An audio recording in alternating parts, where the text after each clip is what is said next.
Hey everyone, it's Bargon with another video. This time we're doing some drawing fundamentals with drawing boxes and then superimposed lines and then drawing heads. And then, yeah, I believe we mix things up, or I mix things up with drawing like a character sheet later of one of my characters, Kanna. And yeah, here I believe I'm trying to like put some poses in perspective and trying to translate a pose that I use, or because I'm using reference for this, I'm like trying to translate it into using like three-dimensional forms to try to make sure it like feels like 3D. And then I'm using a new head construction.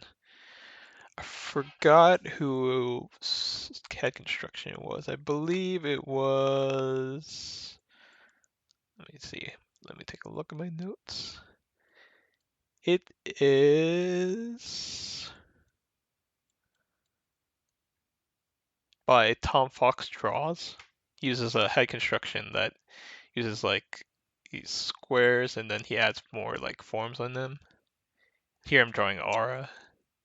It's a it's a pretty interesting way of drawing heads and I'm like trying to figure out how it works.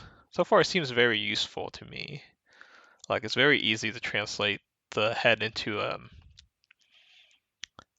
like a three-dimensional form and with perspective and whatnot. It gets more complicated later, but I'm still doing like the initial steps of figuring out what the head construction is. And here I'm trying to think of the heads in three-dimensional space, trying to apply it a little bit, trying to think about it, and then drawing a pose using a reference or references. Gotta get that practice in and mileage. Yeah, and then drawing different like body shapes and like different people with different weight. So, to have a little bit of variety in the poses and the figures you draw. Makes it a lot more fun. And here I believe I start trying to make the character sheet for Kanna. So I need to make like a under layer or like the body shape for the character. And then I would attach like the clothing and whatnot and then add color later.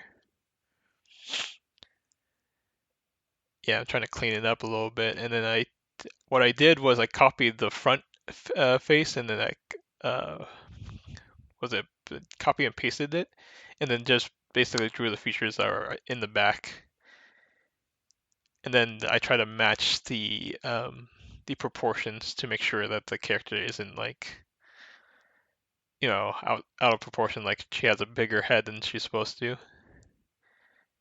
And yeah, the typically this character wears like jeans and a sweater. But yeah, it's kind of tricky trying to like translate it and trying to make sure the character looks correct in like different angles. But it is very useful to do if you're trying to make draw your characters more consistently, because you just reference this a character sheet, and here I'm trying to make sure the face shape is correct.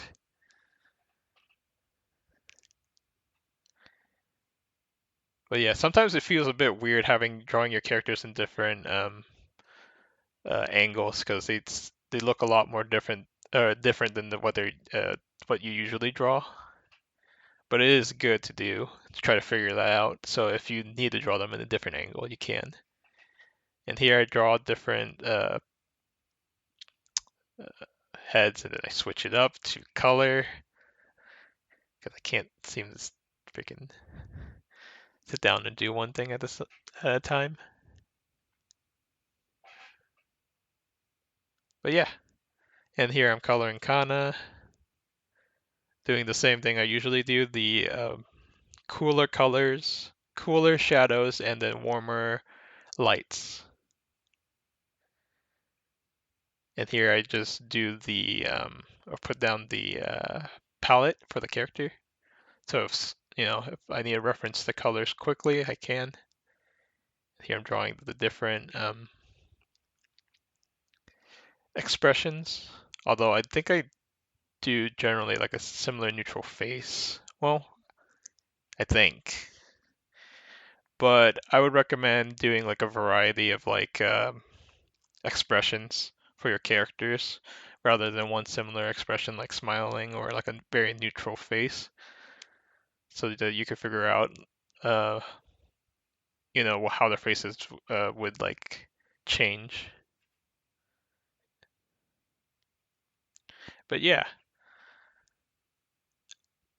and I believe I color the rest of these um,